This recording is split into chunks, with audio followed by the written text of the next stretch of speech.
सकाफत के रंगों से मालामाल, रंगीन और आरामदा मूड़े सराय आलमगीर की अब मुस्तकिल पहचान बन चुके हैं। ज़माने की बदलती रवायात और ज़रूरियात के तहत हाथ से बने खूबसूरत और दीदा ज़ेब डिज़ाइन के मूड़ों की जगह जदीद दौर में प्लास्टिक की कुर्सियों ने ले ली है, जिसके बायस कारीगरों को अपना हुनर डूबता हुआ नजर आ रहा है। मज़ीद अहवाल जानते हैं सराय आलमगीर से एहतशाम भट्ट की इस रिपोर्ट में।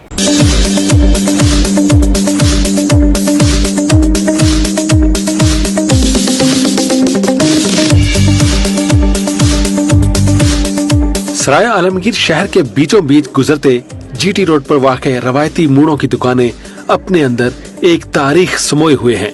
यहाँ कारोबार से मुतालिक खाम माल तैयार करते बच्चे, बूढ़े और जवान मिलेंगे। दुकान के पिछले हिस्से में कारीगर मूड़े बनाने में मसरूफ रहते हैं। दुकान के मालिक सरकंडों और दीगर सामान मजदूरों से खरीदते हैं। मजदूर ये सब जंगल से काट कर लाते हैं, इसकी सफाई करते हैं और फिर फरोख्त करते हैं। मूड़ा तैयार करने के लिए साइज के लिहाज से कटाई की जाती है और फिर इसे डोरी से एक एक सरकंडा जोड़कर खड़ा करते हैं। एक मूड़ा तैयार करने में कम से कम 4 से 5 घंटे लगते हैं, जिसके बाद रेक्सिन या कपड़ा लगाने वाले का काम शुरू होता है, जो 150 रुपए मजदूरी लेता है। जमाने की बदलती रवायात और जरूरियात के तहत हाथों से मूड़े बनाने वालों को वक्त बदलने के साथ साथ मूड़ों की जगह प्लास्टिक की कुर्सियों ने ले ली है। हमारा काम है मूड़े बनाना, सफ़े बनाना मस्जिद वाली। ये काने और दिब वगैरह हम जंगल से काट के लाते हैं और इनसे ये जो है मसनूआत तैयार करते हैं।